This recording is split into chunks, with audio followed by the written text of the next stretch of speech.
Welcome to the True Man Podcast. This is an invitation to radical reconstruction of a man's masculine heart and soul in a place of safe community where we dare to ask questions buried deep inside a man and explore ways to help you become a better man, a better son, a better dad, and a better spouse. Well, I'm your host, Mike Van Pelt, here as usual. Thank you for being here with us. Now, real quick, I need to tell you about something that has been in the making for a long time, and it's finally here. And you've heard me talking about this on September 14th. The American Family Renaissance is releasing the power of asking for help. Now, this is our inaugural American Family Renaissance Men's Summit. It has been recorded.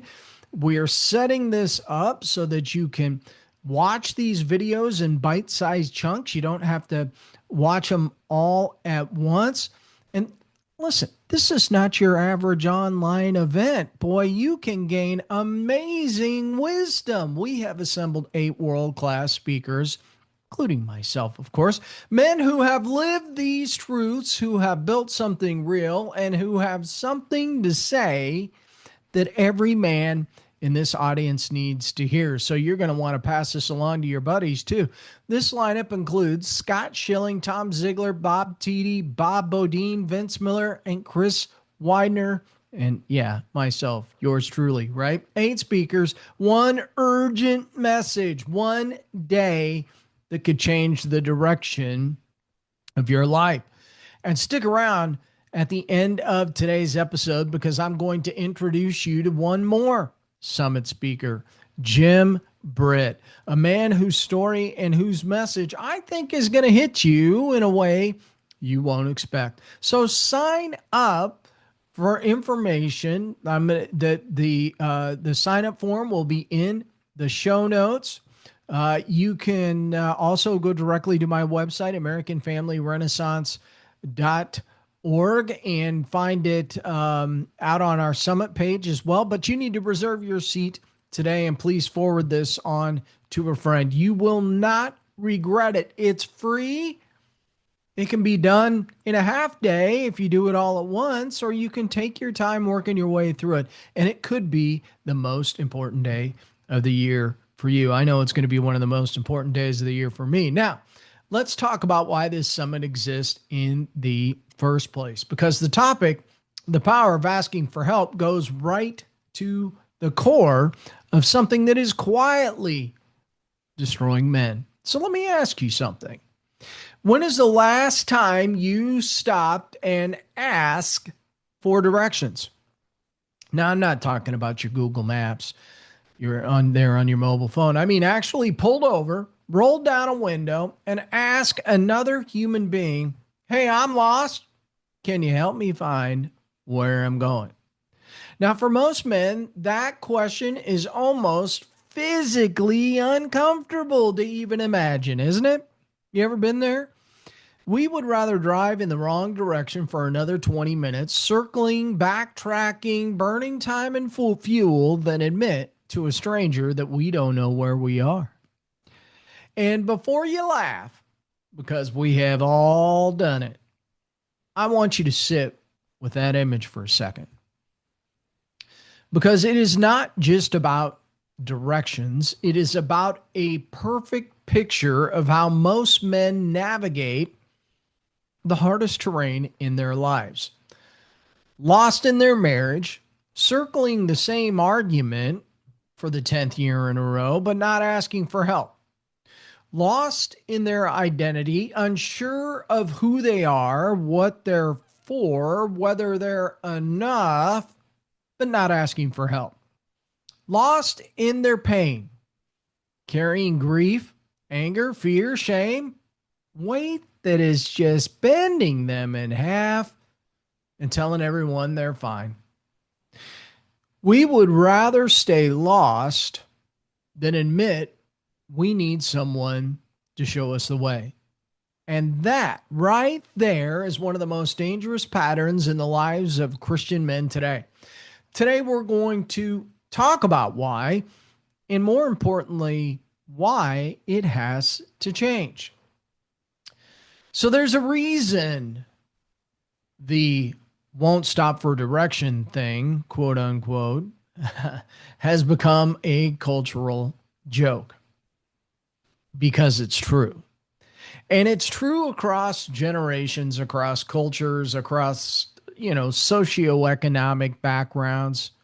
Something in the masculine wiring, or maybe more accurately, something in the masculine conditioning, resists the act of admitting that we don't know something and we need someone else to help us, to tell us.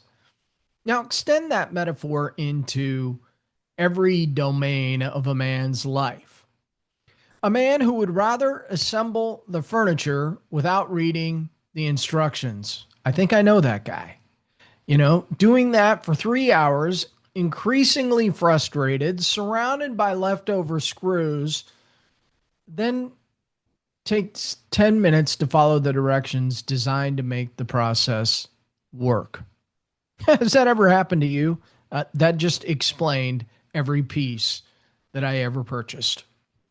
How about the man who would rather white knuckle his way through financial pressure, marriage strain, or emotional crisis alone in silence, then pick up the phone and say, I need help. I don't know what I'm doing. Can you walk me through this? Here's what that stubbornness cost him. It cost him time. The man who refuses to ask directions adds miles to his journey, and it didn't need to be that long, did it? It cost him energy. He burns through reserves fighting a battle that help could have resolved. It cost him relationships. The people in his life could have walked with him who wanted to, were never given the chance because he never opened the door. And it cost him growth. Because the fastest path to becoming who you're supposed to be always runs through someone who has already been there. A mentor, a counselor, a brother, a coach. Someone who can see what you can't see from inside your own situation. Now, I think about the men that I've worked with over the years or talked to, the ones who made the most significant breakthroughs, the ones whose marriages were restored, whose fatherhood was transformed, whose faith went from a Sunday morning transaction to a daily living reality. Almost without exception, the turning point was a moment when they stopped performing and started asking. Not asking from weakness, asking from the courage it takes to say, I want more than this, and I can't get there alone. So here's the question I want you to sit with. What area of your life right now are you circling? Lost, frustrated, burning energy because you haven't been willing to ask for help. Name it honestly. Name it, because that's where today's episode is going. So, why do we do it? You got to ask.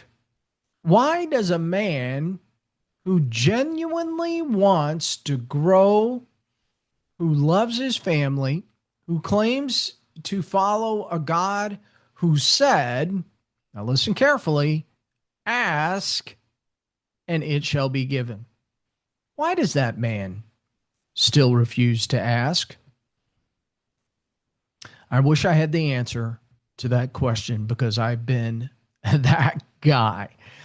And I've sat with enough men to give you an honest answer, I do believe. It's not one thing, it's a wall built from 5 layers. So maybe this will help answer the question. Layer 1, we call this the performance code.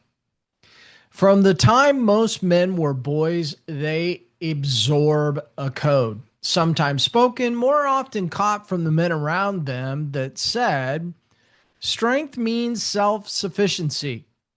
A real man handles his own. Asking for help means you weren't strong enough to handle it. See, that code is not biblical. That code is cultural. and it's killing men. Layer 2, the fear of exposure. See, underneath the performance is a deeper fear. If I let you see the real me, the struggling, uncertain, sometimes lost version of me, you'll think less of me. You'll lose respect for me. You'll see that I don't have it all together as I was presenting. So we manage that image, and we do it consistently for so long that we start to lose access to the real version of ourselves. And boy, oh boy, it's terribly exhausting, isn't it? It's just flat out tiring. Layer 3, the shame spiral.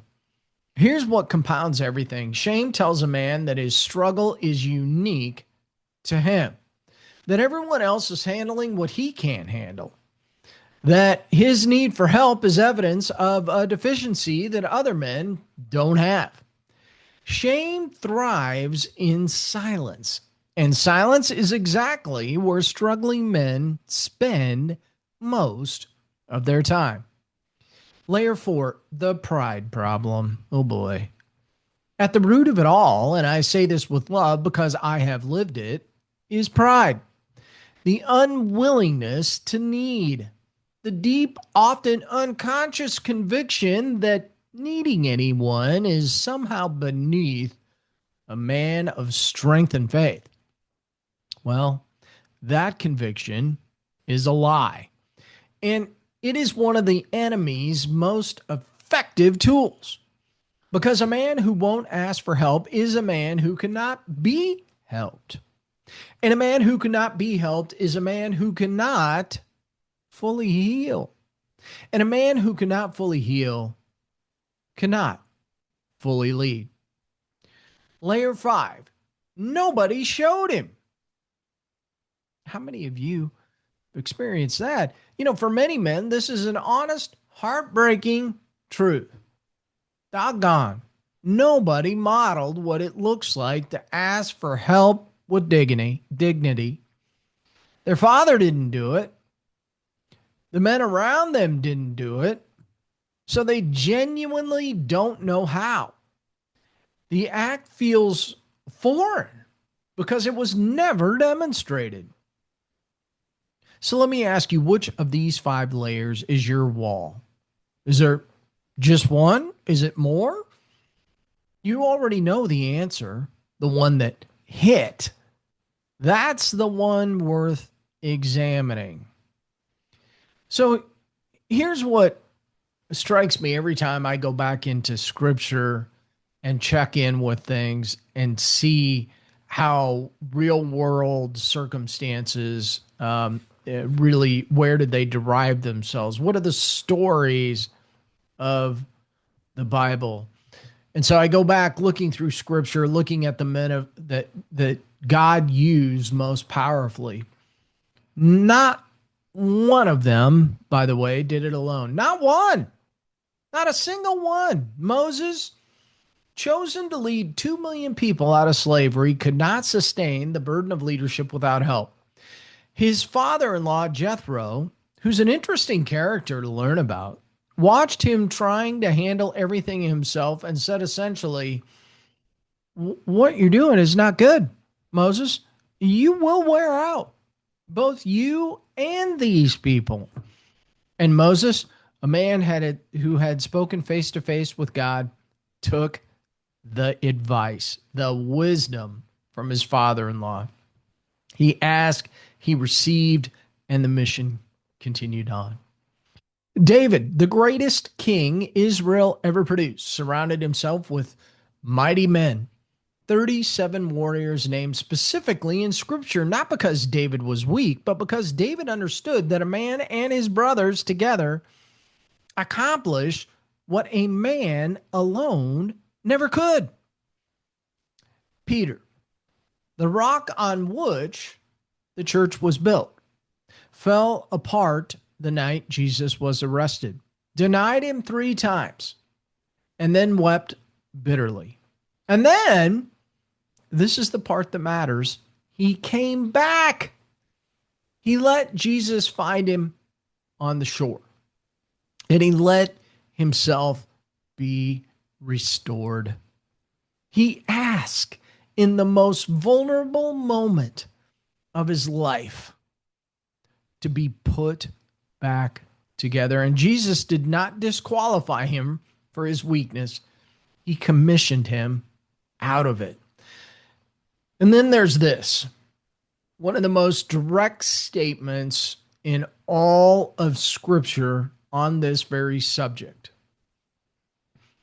Ask, and it will be given to you. Seek, and you will find. Knock, and the door will be open to you. Matthew chapter 7, verse 7. Jesus said to ask, not just in prayer, as a posture toward life, toward God, toward the people he placed in your path. The design has always been dependence, not on yourself, on God and on the community that he surrounds you with. The man you see who refuses to ask is not living in strength. Oh no. He's living in disobedience to the design. And here's the most personal question I want to ask you today, not as a challenge, but as a genuine invitation.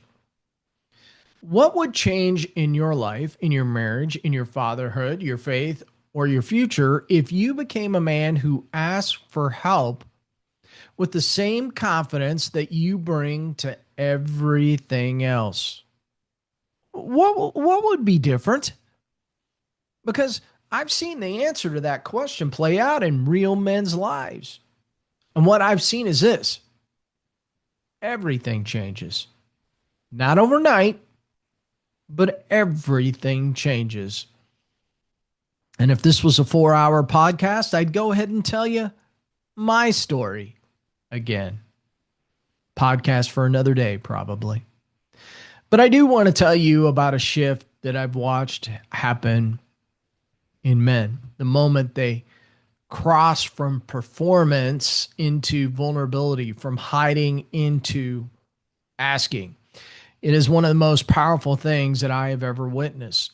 The man who finally called a counselor after 3 years of telling himself he didn't need one, and discovered in the first session that he'd been carrying grief from his father's death, and that he'd been slowly strangling his marriage without him even knowing it.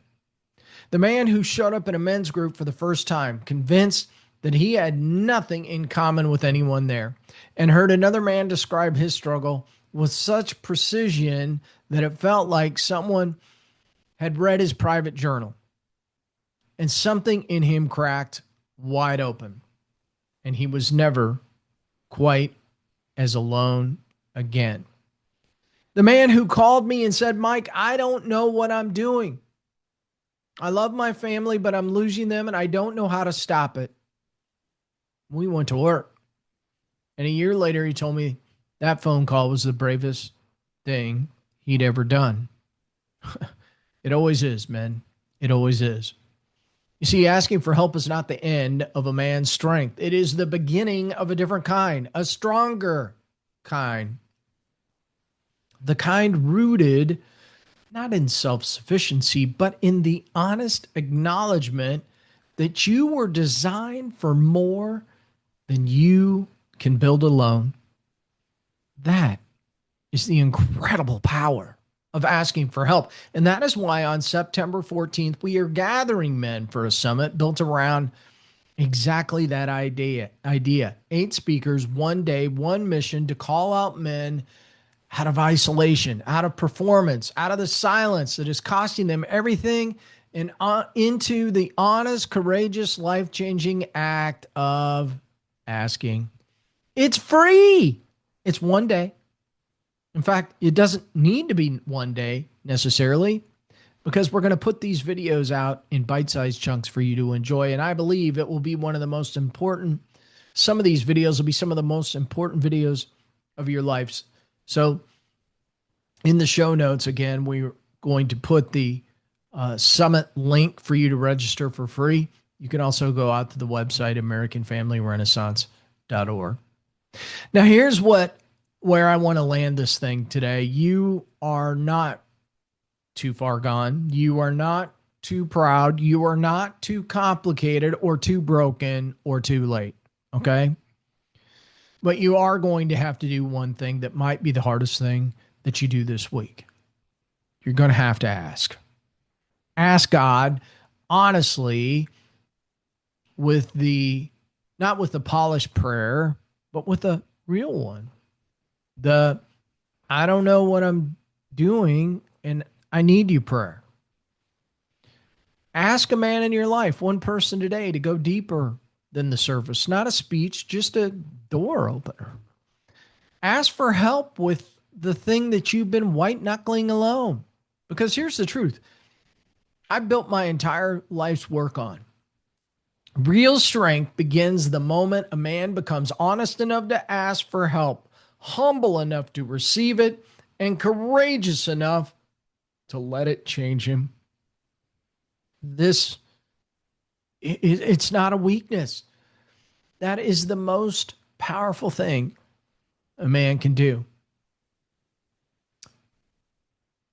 So before I let you go today, I promised I'd introduce you to one of our American Family Renaissance Summit speakers. And this one, of course, I'm genuinely excited about. Jim Britt. Jim Britt's story does not start where you'd expect. He was born into poverty, grew up picking cotton, took a factory job just to survive.